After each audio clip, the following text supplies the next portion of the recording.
अस्सलाम वालेकुम जी। फाइनली जो है वो रमज़ान आने वाला है। मैं बहुत ज़्यादा एक्साइटेड हूँ क्योंकि रमज़ान के अंदर जर्मनी में भी इवन जो एक माहौल बना होता है वो बहुत ही ज़्यादा एक्साइटिंग होता है। मस्जिदों के अंदर जो है वो फ्री इफ्तार हो रहे होते हैं, चाहे वो पाकिस्तानी मस्जिदें हों या फिर अरबिक मस्जिदें हों, वो कोई भी मस्जिद हो, वहाँ पे लोगों ने स्पेशली जो है इफ्तार का एहतमाम वहाँ पर किया होता है। और बाज़ारों में भी अक्सर आपको जो है वो देखने को मिल जाता है। और इस बार तो फ्रैंकफर्ट के अंदर उन्होंने स्पेशली जो है वो रमज़ान करीम मुबारक भी उन्होंने डिस्प्ले किया, लाइट्स लगाई हैं बाजार के अंदर। वो खैर मैं तो वहाँ नहीं गया क्योंकि मैं डुसलडोर्फ के अंदर रहता हूँ, मैंने खबरों के अंदर देखा था। पूछा मैंने कुछ। और अब जो है वो मैं जा रहा हूँ ग्रॉसरी करने के लिए, क्योंकि लास्ट रमज़ान से इस रमज़ान के अंदर जो ग्रॉसरी है उसके अंदर काफ़ी ज़्यादा फ़र्क आया है। बहुत सारे लोग जिन्होंने पिछले रमज़ान में ग्रॉसरी किया तो उनको आइडिया होगा चिकन और जो हमारे देसी मसाले और जो प्रोडक्ट्स हैं, फ्राइड प्रोडक्ट्स हैं, उनकी प्राइसेस के अंदर कितना फ़र्क आया। तो और फिर चलते हैं और शुरू करते हैं आज का व्लॉग।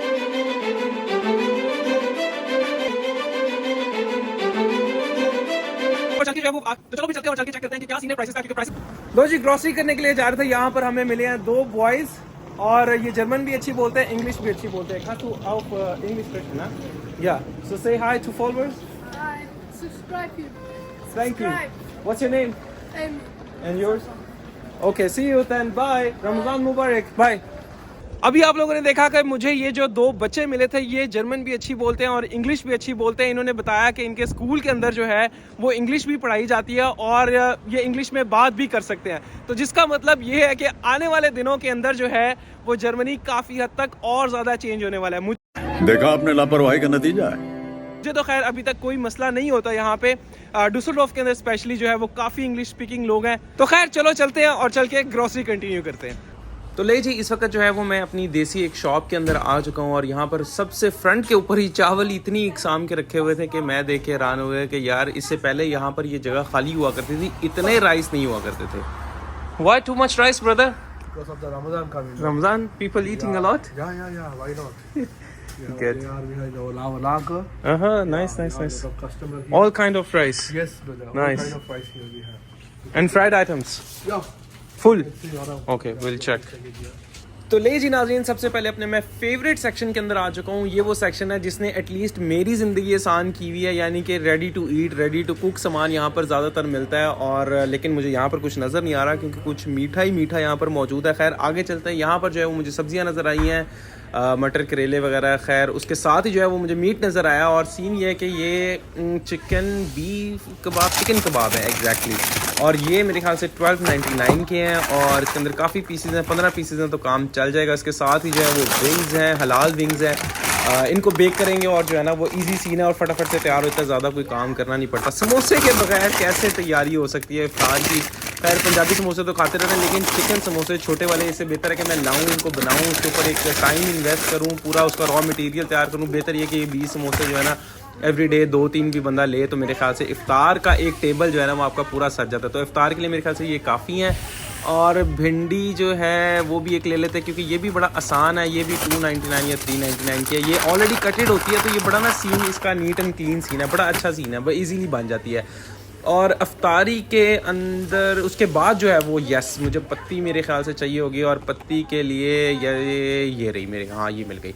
तो पत्ती उठा लेते हैं। पत्ती जो है वो मैं ये आधा किलो का पता नहीं कितना था लेकिन ये एक पैक चलता है, मेरा महीना चल जाता है। तो 5.99 की ये पत्ती मुझे मिल गई है। प्राइसेस थोड़ी सी इंक्रीज़ हुई हैं लेकिन खैर अब जो है मुझे कुछ ये चटनियाँ वगैरह नज़र आ रही हैं, ये हलाल है। लेकिन यस सहरी के अंदर जो है वो पराठों के ऊपर देसी घी लगा मिल जाए तो क्या ही बात है, उसकी जो खुशबू है सालन के ऊपर भी थोड़ा सा डाल सकते हैं तो खाने का टेस्ट जो है ना वो बड़ा अच्छा हो जाता है। जो खैर सीख कबाब मुझे चिकन के मिले थे वो 12.99 के थे जो कि 2-2.5 यूरो मेरे ख्याल से उसकी प्राइस बढ़ी है। और जो विंग्स है उसकी भी 2-2.5 यूरो प्राइस जो है वो इस साल ज़्यादा है। तो ये 1-2 यूरो का फ़र्क, 2-3 यूरो तक का फ़र्क आया इन चीज़ों के ऊपर।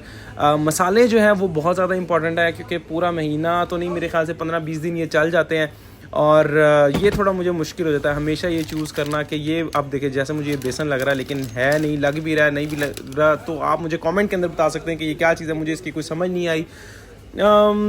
बेसन तो मुझे यहाँ नज़ीर नहीं आ रहा लेकिन हाँ दालें वगैरह हैं, दाल चावल बनाए जा सकते हैं।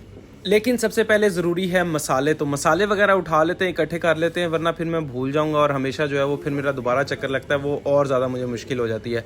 और यहाँ पर कुछ मुझे फ़िश भी नज़र आ रही है, लेकिन खैर उसको मिस कराते हैं। सबसे पहले मसाले पकड़ते हैं, क्योंकि शान का मुझे याद है कि शान का एक ऐड आया करता था जिससे जो है वो घर वालों से दूर हॉस्टल में बॉयज़ जो है वो ईद मना रहे होते थे और उनको जो है वो बड़ी याद आती थी। तो लेकिन मुझे ऐसा लगता है ईद तो ईद, उसके साथ जो है वो रमज़ान भी घर वालों के बगैर जो है ना वो गुजारना बड़ा मुश्किल हो जाता है। तो शान का वो जो एक ऐड था ना, उसने मुझे बड़ा ज़्यादा सेंटी कर दिया था। इसकी भी प्राइसेस आप देख सकते हैं, तो 1 ही यूरो तक अभी तक है। बीच में ये एक थोड़ा सा ऊपर गया था 20-30 सेंट, लेकिन वापस आ गया। तो मेरे ख्याल से ये 4-5 मसाले इकट्ठे कर लेते हैं। या पुलाव भी हो गया, कोफ्ता मसाला भी होगा, तो ये सारी चीज़ें बना लेते हैं हम। जितने भी इंटरनेशनल लड़के होते हैं ना, तो ये हमारे लिए ज़रा इजी हो जाता है। शान के जो मसाले हैं उसने भी हमारी जो है ना ज़िंदगी काफ़ी हद तक आसान की हुई है। तो ये 1-1 यूरो का 5-7 भी उठा लेंगे तो मेरे ख्याल से एक हफ्ते से लेकर 15 दिन का जो है ना वो सामान निकल जाएगा। तो वाइट चिकन जो है ना उसका भी टेस्ट एक अपना ही है। वैसे तो मैं अपनी रेसिपी यूज़ करता हूँ, लेकिन आज फर्स्ट टाइम मैं ये नहीं लगाऊँ, तो देखते हैं कि इसका क्या एक्सपीरियंस रहता है। और उसके साथ साथ हलीम ये रेडी टू कुक हलीम होता है, बस उठाओ, निकालो, डालो, बनाओ और खा लो, बस आसानी से जो है वो बन जाता है। अब लाल मिर्च अगर मिल जाए तो वो भी बेहतरीन जगह। TRS के जो है वो मसाले जो है वो अभी तक मेरा अच्छा एक्सपीरियंस जा रहा है। इसके अलावा मैं अवॉइड ही करता हूँ किसी और को, और भी अच्छे होंगे, लेकिन अगर आप लोगों को बताएं तो मुझे नीचे कमेंट बॉक्स के अंदर बताएं कि यार इसके मसाले ज़्यादा अच्छे हैं। क्योंकि लाल मिर्च का हिसाब जो चम्मच का है ना, वो मेरा एक सेट हुआ हुआ है TRS के ऊपर, तो इसीलिए मैं कोशिश करता हूँ कि उसी के लूँ। और मसाले के अंदर भी अगर अब हम देखें तो 20 से 30 सेंट का बस फ़र्क आया है। जो पहले चीज़ें थी 1 या 1.5 यूरो की, तो उसके अंदर 10-20 सेंट जो है वो बढ़ गए हैं। और ज़ीरे के बगैर कोई खाना कैसे अच्छा बन सकता है? कोई भी चीज़ हो उसके अंदर ज़ीरा और चाय इलायची के बगैर, ये 2 चीज़ें हैं जो मेरे ख्याल से बहुत ज़्यादा इंपॉर्टेंट है। इसके बगैर जो है ना वो खाना नहीं बन सकता। ले जी एक बार फिर से जो है वो ज़िंदगी आसान हो गई है। बने बनाए पराठे मिल गए हैं, और ये मेरे ऑनियन पराठे हैं, ये कोई इतनी समझ नहीं आ रही। और ये आलू वाले पराठे हैं, डेफिनेटली जो है वो सहरी के अंदर काम आएंगे। और ये मसाला लच्छेदार पराठे हैं, ये भी काम आएंगे। और ये गार्लिक नान टाइप हैं, ये भी काम आएगा, सालन शालन के साथ जो है ना वो चल जाएगा। इसको भी ले लेते हैं, और मैं कहता हूँ 10-15 मिनट के अंदर हर चीज़ तैयार हो जाएगी। और कोई किस्म का पराठा मिल जाए, ये भी कोई पनीर पराठा है, चलो इसको भी रख लेते हैं, देख लेते हैं, इसको भी ट्राई कर लेते हैं। ये जो है ना कोई 15-20 दिन के ना हमने पराठे शराठे इकट्ठे कर लिए हैं। और सालन के साथ अगर नान ख़त्म हो गए तो रोटी का भी सोचा जा सकता है। चलो इसको भी रख लेते हैं, देख लेते हैं कि इसका क्या सीन बनेगा। अब जो है वो मुझे कुछ पीने के लिए लेना है, क्योंकि मेरी बास्केट जो है वो भर गई है। और मुझे शायद बड़ी बास्केट की ज़रूरत पड़े या 2 की ज़रूरत पड़े, क्योंकि पीने के लिए अगर मुझे रूह अफ़ज़ा मिल गया तो क्या ही बात है। लेकिन उससे पहले जो है वो मुझे अगर अदरक लहसन का पेस्ट ना लिया तो फिर क्या लिया भाई साहब, क्योंकि अदरक लहसन का जो सीन है ना उसके बगैर तो खाना अच्छा बनता ही नहीं है। मेरे ख्याल से ये बड़ा वाला जो है ना ये उठाना मुश्किल हो जाएगा, तो छोटा वाला लें बड़ा। मेरे ख्याल से एक ही दफ़ा लेते हैं। नहीं, अब ये दोनों का मिक्स कौन सा वाला है यार?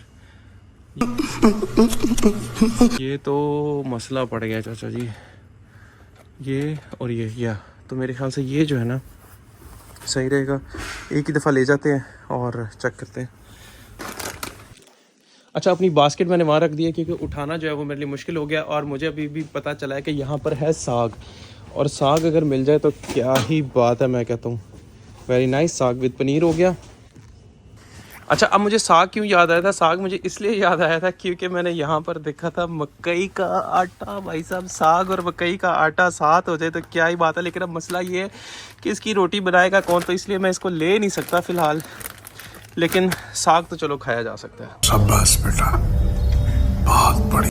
लो जी, हमें यहाँ पर जो है वो शरबत भी मिल गया। और शरबत जो है रूह अफ़ज़ा, यस रूह अफ़ज़ा का मिला है। जामे शीज़ी नहीं मिला। रूह अफ़ज़ा भी बेहतरीन है, ठीक है, क्योंकि समर इतना ज़्यादा नहीं है, बस कुछ मीठा पीने के लिए हो जाए तो मीठा मीठा कुछ ज़्यादा भी हो जाएगा। लेकिन चलो इसको भी रख लेते हैं। तो ले जी, फाइनली बारी आ गई है चावलों की। चावलों के बगैर जो है वो मेरा रमज़ान तो एटलीस्ट नहीं गुजरता। तो यहाँ पर मौजूद है इस वक्त हसीना और लैला, और इनकी जो प्राइस है वो तकरीबन 14-15 यूरो है। ये ऊपर नीचे बस 1-2 यूरो का ही फ़र्क होता है। लेकिन मुझे अभी लास्ट टाइम किसी ने सजेशन दिया कि आप जो है ना वो सेले की बिरयानी बनाएं। सेले की जो बिरयानी है ना वो बड़ी ज़बरदस्त बनती है। एक ये है और एक ये इंडिया गेट पड़ा हुआ है। ये तो नहीं, खैर ये वाला हम उठाते हैं और इसको चेक करते हैं कि इस दफ़ा क्या है। और आटा भी नाज़रीन बेहतरीन आशीर्वाद आटा नज़र आ गया, लेकिन मेरे ख्याल से आटे की ज़रूरत नहीं, क्योंकि हमने इतने ऑलरेडी रेडी टू कुक पराठे उठा लिए हैं। तो मेरा नहीं ख्याल कि मैं उसके ऊपर टाइम लगाऊंगा। तो चावल लेते हैं और चावल चुक के निकलते हैं, और चल के जो है ना वो गोश्त लेते हैं और फिर घर निकलते हैं। A few inches later. अच्छा जी, चिकन का यार मैंने ये डिसाइड किया है कि हम ना कुछ 4-5 दिनों का लेंगे ताकि ज़्यादा से ज़्यादा फ्रेश रहे और फिर आके दोबारा ले जाएंगे, वो इतना कोई मसला नहीं है। और सीन ये है कि जो इस दफ़ा जो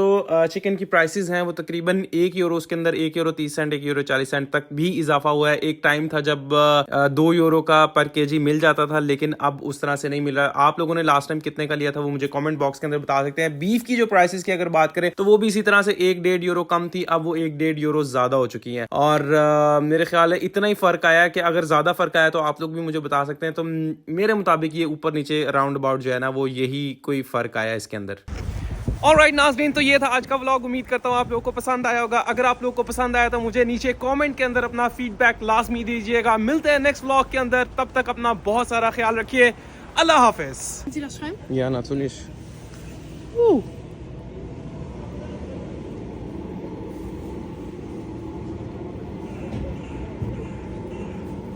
So here, yeah. You want to come in the video? Yeah. Okay, done.